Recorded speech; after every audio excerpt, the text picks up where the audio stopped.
शुक्लां ब्रह्मविचारसार परमां आद्यां जगद्व्यापिनीं वीणां पुस्तकधारिणीमभयदां जाड्यान्धकारापहां हस्ते स्फाटिकमालिकां विदधतीं पद्मासने संस्थितां वन्दे तां परमेश्वरीं भगवतीं बुद्धिप्रदां शारदाम्।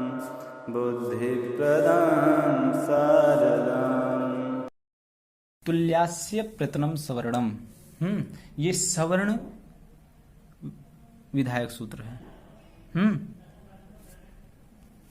सवर्ण विधायक सूत्र क्या कहता है? तालवादि स्थानम आभ्यंतर प्रयत्नश्च इति एतद्वयम् यस्य येन तुल्यम तन्मिथः सवर्ण संज्ञम से। तो यहाँ कह रहे हैं तालवादि स्थानम मतलब तालवादि स्थान। ये कौन से स्थान है? तो उच्चारण स्थान है। तालवादि उच्चारण स्थान। आभ्यंतर प्रयत्नश्च और आभ्यंतर प्रयत्न, तालवादि उच्चारण स्थान और आभ्यंतर प्रयत्न, ये दोनों यस्य येन तुल्यम, जिसका जिसके तुल्य होता है, उनका तन्मिथ, उनका मिथ अर्थात परस्पर, हाँ उनका परस्पर क्या होता है? सवर्ण संज्ञा होती है। उनकी सवर्ण संज्ञा होती है परस्पर। यहां आगे एक वार्तिक है कात्यायन जी के द्वारा लिखा हुआ। रिल्द्री वर्ण्योर्मिथ सावर्ण्यम वाच्यम। रि वर्ण और रि वर्ण का मिथ अर्थात परस्पर सवर्णता जाननी चाहिए। ऐसा करें कि ये इनका सवर्णता मतलब ये दोनों एक दूसरे के सवर्ण हैं, ऐसा जानना चाहिए। क्यों ऐसा कह रहे हैं तो अभी आगे बताएंगे। अभी जैसे कह दिए कि जो है उच्चारण स्थान और प्रयत्न जिनके समान हो उनकी परस्पर सवर्ण संज्ञा होती है। तो अब बताइए आप उच्चारण स्थान किसे कहते हैं? हमको मालूम नहीं है। कहें रुकिए हम बताते हैं आपको कि उच्चारण स्थान किसे कहते हैं। तो आगे बता रहे हैं यहाँ अकुह विसर्जनीयानाम कंठः। ये अकुह विसर्जनीयानाम कंठः। अकुह विसर्जनीयानाम कंठः मतलब अ अर्थात अवर्ण, कु अर्थात कवर्ग, कु अर्थात कवर्ग, कवर्ग मतलब क ख ग घ ङ हकार, और विसर्जनीय वर्णों का कंठ स्थान होता है। ये विसर्जनीय वर्ण कौन से होंगे ये आगे अभी बताएंगे। इचुयसानाम तालु, इकार का चवर्ग अर्थात च छ ज झ ञ, और ये यकार और सकार अर्थात जो तीनों सकार में दूसरे नंबर पे सकार आता है, ये इसको जो है हिंदी में बड़ा सभी कहते हैं। तो इसका जो है तालु स्थान होता है, इसलिए इसे तालव्य सकार भी कहते हैं। हाँ आगे ऋटुर साणाम मूर्धा, रिकार का, टू अर्थात टवर्ग का, रेफ का और षटकोण वाला जो स होता है उसका मूर्धा स्थान होता है, इसलिए इस सकार को मूर्धन्य सकार भी कहा जाता है। आगे कह रहे हैं ऋतुल सानाम दंता, लिवर्ण तू अर्थात तवर्ग, तथा दध न और लस ल मतलब लकार का और सकार का, यानी जो एक छोटा वाला स होता है उसका दंत स्थान होता है, इसलिए इस सकार को दंत्य सकार कहा जाता है। कौन सा सकार? दंत्य सकार।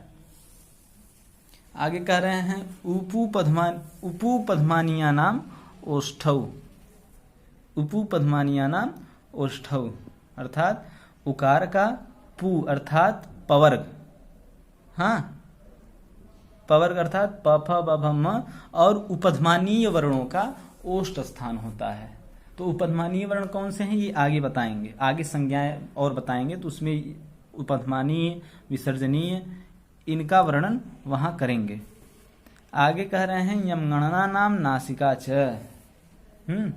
यम गणना नाम, ये जो पांचों वर्गों में, जैसे 5 उच्चारण स्थान अभी तक बताए गए, पांचों में 5 वर्गों को बताया गया। पांचों वर्गों का अपने अपने उच्चारण स्थान में अपना अपना उच्चारण स्थान है, अपने अपने वर्ग के हिसाब से।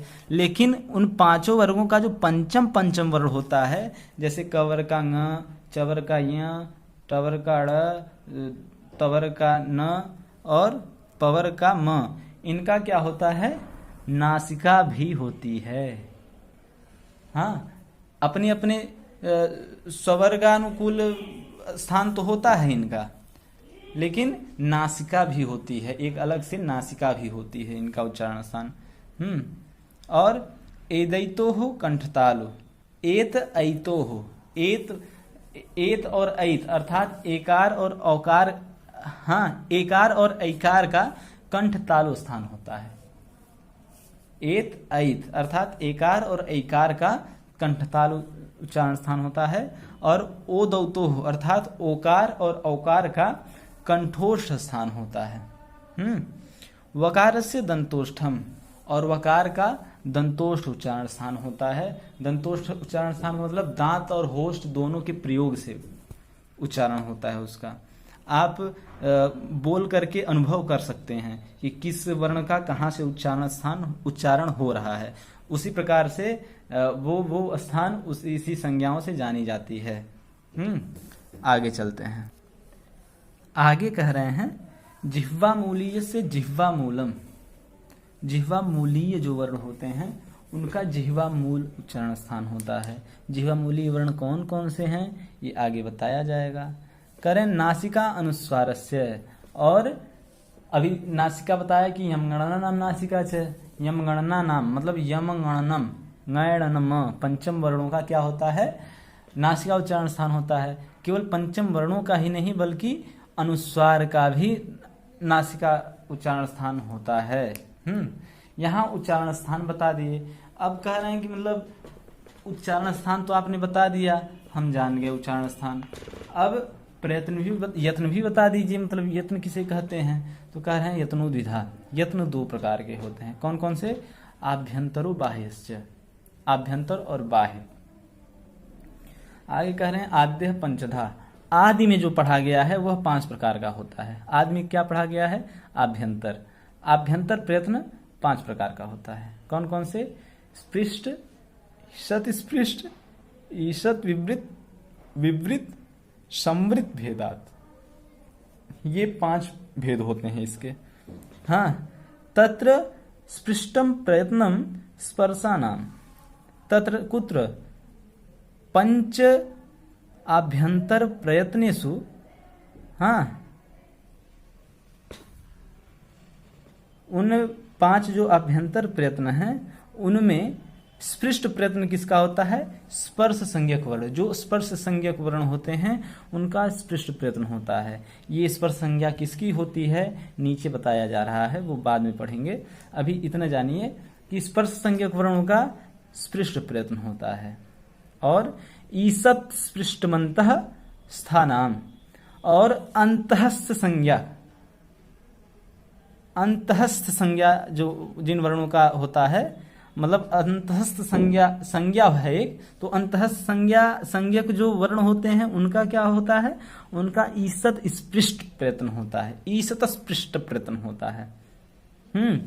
और ईसत विवृतम ऊष्मणाम, और ऊष्म संज्ञक वर्णों का, ये सारी संज्ञाएं हैं, ऊष्म संज्ञक वर्णों का ईसत विवृत प्रयत्न होता है। विवृतम स्वराणाम, स्वरों का क्या होता है, विवृत प्रयत्न होता है। ह्रस्वस्य अवर्णस्य प्रयोगे संवृतम, ह्रस्व अवर्ण के प्रयोग में संवृत होता है। हाँ, ह्रस्व अवर्ण का प्रयोग में, हाँ, ह्रस्व अवर्ण का कहीं प्रयोग हो रहा हो तो वहां संवृत प्रयत्न होता है। प्रक्रिया दशायाम तो विवृत में, और प्रक्रिया की दशा में विवृत ही होती है। किसका, ह्रस्व अवर्ण का। अब कह रहे हैं आभ्यंतर बता दिए, अब बाह्य यत्न बता रहे, बाह्य यत्न। हाँ, बाह्य प्रयत्नस्तु एकादशधा, बाह्य प्रयत्न तो 11 प्रकार का होता है। कौन कौन से? विवारः, संवारः, श्वासः, नादः, घोषः, अघोषः, अल्प प्राणः, महाप्राणः, उदात्तः, अनुदात्तः, स्वरितश्च। हाँ, ये 11 प्रकार के होते हैं। विवार, संवार, श्वास, नाद, घोष, अघोष, अल्प प्राण, महाप्राण, उदात्त और अनुदात्त, स्वरित। हाँ, ये 11 प्रकार के होते हैं। क्या? 11 भेद होते हैं बाह्य प्रयत्न के। अब ये किन किन वर्णों के होते हैं? तो कह रहे हैं खरो विवाराः श्वासा अघोषाश्च। खरो विवाराः श्वासा अघोषाश्च। खर प्रत्याहार में आने वाले वर्णों की क्या होती है? विवार, श्वास और अघोष प्रयत्न होता है। हसः संवारा नादा घोषाश्च। और हस प्रत्याहार में आने वाले वर्णों का संवार, नाद, घोष प्रयत्न होता है। अब खर में कौन कौन से वर्ण आते हैं? तो ख, फ, छ, ठ, थ, च, ट, त, क, प, श, श, ष ये आते हैं। और हस में कौन कौन से वर्ण आते हैं? ह, य, व, र, ल, य, म, ङ, न, झ, भ, घ, ढ, ध, ज, ब, ग, ड, द ये वर्ण आते हैं। तो हस का क्या होता है? संवार, नाद और घोष प्रयत्न होता है। आगे कह रहे हैं वर्गाणाम प्रथम तृतीय पंचमाः यड़श्च अल्प प्राणाः।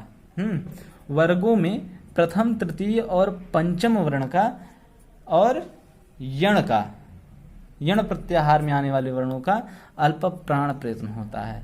वर्गों में अर्थात पहले ही बताएं कि जो है 5 वर्ग होते हैं। कवर्ग, चवर्ग, टवर्ग, तवर्ग, पवर्ग। तो 5 वर्गों में प्रथम, तृतीय और पंचम वर्ण। प्रथम वर्ण अर्थात क, च, ट, त, प 5 वर्गों में क, च, ट, त, प। तृतीय वर्ण यानी ग, ज, ड, द, ब। और पंचम वर्ण कौन कौन से हुए? ङ, य, ण, म। इनका क्या होता है? अल्प प्राण प्रयत्न होता है। कौन सा प्रयत्न? अल्प प्राण प्रयत्न। आगे कह रहे हैं हसः वर्गाणाम द्वितीय चतुर्थौ सलश्च महाप्राणाः। वर्गों में द्वितीय और चतुर्थ जो वर्ण हैं उनका और सल प्रत्याहार वाले वर्णों का महाप्राण प्रयत्न होता है। हाँ, वर्गों में द्वितीय और चतुर्थ। द्वितीय मतलब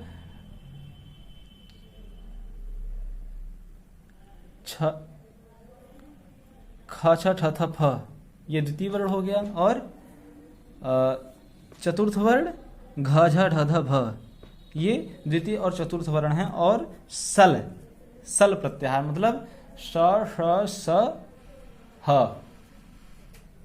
इनका क्या होता है? महाप्राण प्रयत्न होता है।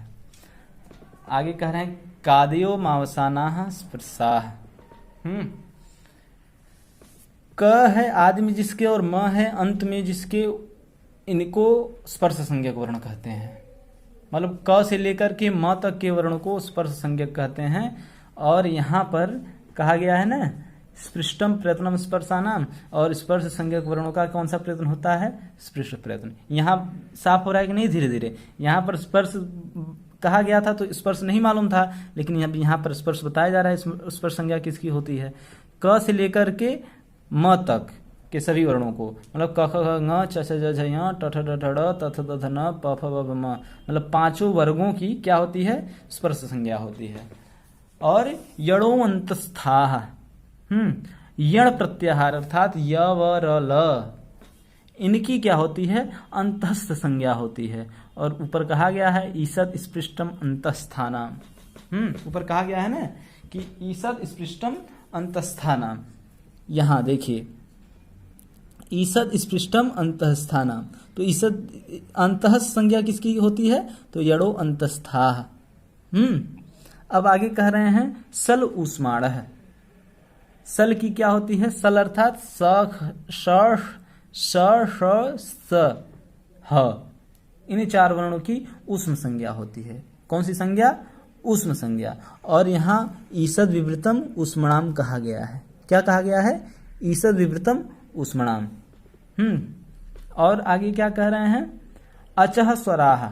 और अच को स्वर कहते हैं, अच प्रत्याहार को स्वर कहते हैं। अच प्रत्याहार अर्थात अ, इ, उ, री।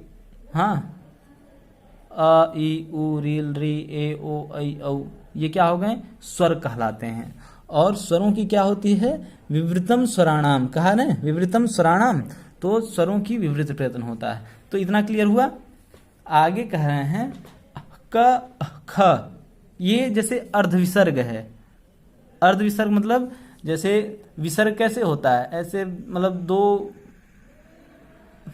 सर्कल होता है, उसको अगर आधा आधा कट कर दिया जाए तो क्या हो जाता है, अर्ध विसर्ग हो जाता है। ये जो ऊपर की तरफ है, हाँ, और नीचे की तरफ चिन्ह बना हुआ है, ये वाला, ये ऊपर की तरफ, ये नीचे की तरफ, ये अर्ध विसर्ग कहलाते हैं। तो कह रहे हैं इति कखाभ्याम प्रागर्ध विसर्ग सदृशो जिह्वा मूलीयः। इनको क्या कहा जाता है, क और ख के पर में, हाँ, जो अर्ध विसर्ग होता है उसको क्या कहते हैं, उसको कहते हैं जिह्वा मूलीय। और जिह्वा मूलीय से जिह्वा मूलम यहाँ कहा गया है ना, जिह्वा मूलीय से जिह्वा मूलम, जिह्वा मूलीय वर्णों का जिह्वा मूल उच्चारण स्थान होता है। तो यहाँ ये साफ हुआ। आगे कह रहे हैं फ इति पफाभ्याम प्रागर्ध विसर्ग सदृश उपधमानीय। अब वही जैसे क और ख से पहले अर्ध विसर्ग था, वही अर्ध विसर्ग प और फ से पूर्व में है। तो कह रहे हैं प और फ से पूर्व में जो ये अर्ध विसर्ग होता है, अर्ध विसर्ग के सदृश जो होता है वो उपधमानीय कहलाता है। हाँ, और उपधमानीय वर्णों का क्या होता है, उपधमानीय नाम ओष्ठो कहा जाता है ना, कि उपधमानीय वर्णों का, उपधमानीय वर्णों का क्या होता है, ओष्ठ उच्चारण स्थान होता है। आगे कह रहे हैं अंग अह इत्यचः परावनुस्वार विसर्गौ। हाँ, अंग और अह ये जो होता है, ये इनका ये भी अच कहलाते हैं। मतलब 14 सूत्रों में इनका वर्णन नहीं है, लेकिन ये भी अच ही कहलाते हैं। और इनको जो है अनुस्वार और विसर्ग कहते हैं। अनुस्वार और विसर्ग, मतलब अंग को अनुस्वार और अह को विसर्ग कहते हैं। तो अह को विसर्ग कहते हैं और विसर्ग की क्या उच्चारण स्थान होती है, अगु विसर्जनीय नाम कंठ कहा गया ना वहां पर। तो ये विसर्जनीय वर्ण है। और अह की क्या होती है, कंठ स्थान होता है। और अंग कह रहा है, तो अनुस्वार की क्या होती है, नासिका अनुस्वार से कहा गया है ना, अनुस्वार की नासिका उच्चारण स्थान होती है। यहाँ पर उच्चारण स्थान और प्रयत्न आपने जान लिया। आप सवर्ण संज्ञा जान गए किसकी कैसे होती है। प्रयोग आपको संधियों में बताया जाएगा। संधि जब प्रारंभ होगी, पंचसंधि प्रकरण, तो उसमें आपको बताया जाएगा। आगे चलते हैं, सवर्ण ग्राहकता। वो सवर्ण संज्ञा करता है, अभी सवर्ण ग्रहण करता है। ये अगला सूत्र कह रहा है अणुदित सवर्ण से चा प्रत्यय। अणुदित सवर्ण से चा प्रत्यय। तो अण उदित सवर्ण से च अप्रत्यय, अप्रत्यय की बात किया है। तो कह रहे हैं अप्रत्यय, पहले प्रत्यय क्या होता है इसको बताइए, तब ना अप्रत्यय जानेंगे। तो कह रहे हैं प्रतीयते विधीयत इति प्रत्यय। हाँ, प्रतीयते, प्रतीयते का मतलब, तो कह रहे हैं विधीयते इति प्रत्यय, जिसका विधान होता है उसे प्रत्यय कहते हैं। हाँ, जिसका विधान होता है उसे प्रत्यय कहते हैं। तो अप्रत्यय क्या होता है, तो कह रहे हैं अविधीयमानो अणुदिच्च सवर्णस्य संज्ञा स्यात्। अविधीयमान जो अण, यहाँ अप्रत्यय की बात कहा है ना, जिसका विधान होता है उसे प्रत्यय कहते हैं। तो जो अप्रत्यय है अर्थात जो अविधीयमान है, हाँ, ऐसे अण और उदित की क्या होती है, सवर्ण संज्ञा होती है। कैसे अण और उदित की, अविधीयमान अण और उदित की सवर्ण संज्ञा होती है।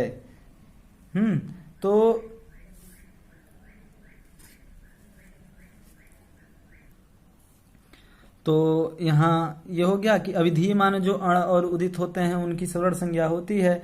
जैसे यहाँ अविधीयमान अण और उदित की बात कर रहा है, इसका कहने का तात्पर्य यह है कि जो विधीयमान जो अण होता है वह आदेश प्रत्यय और आगम के रूप में होता है, लेकिन जो उससे भिन्न होता है, मतलब जो अविधीयमान होता है, जो अप्रत्यय होता है, वह क्या होता है, उद्देश्य भूत होता है। मतलब उद्देश्य भूत जो अण और उदित, हाँ, उद्देश्य किसे कहते हैं, तो न्याय शास्त्र में लिखा गया है कि नाम मात्रेण वस्तु संकीर्तनम उद्देश्य। हाँ, तो उसी तरह से यहाँ उद्देश्य भूत होता है जो अप्रत्यय होता है। तो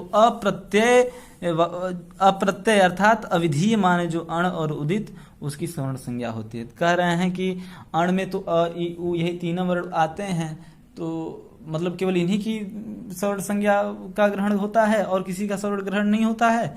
तो कह रहे हैं नहीं, अत्रैवाण परेण रकारेण, हाँ यहाँ पर अत्रैव केवल यहीं पर और अन्यत्र नहीं, हाँ केवल यहाँ पर। कहाँ पर? अणुदित सवर्ण से चा प्रत्यय, केवल इसी सूत्र में जो अण, ये अण प्रत्याहार है, यह पर ड़कार तक जाता है।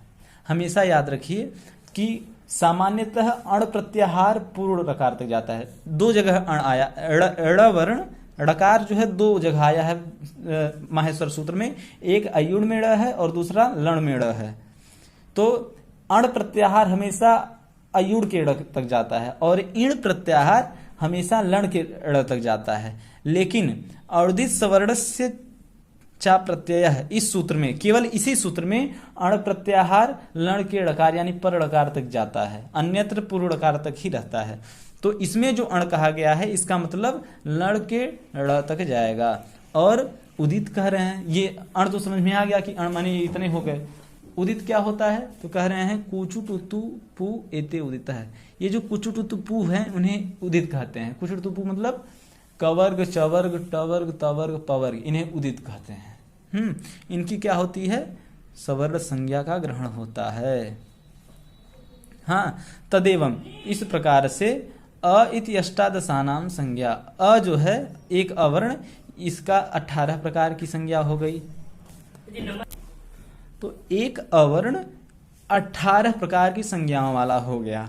हाँ, तथा इकार उकार और इकार और उकार भी।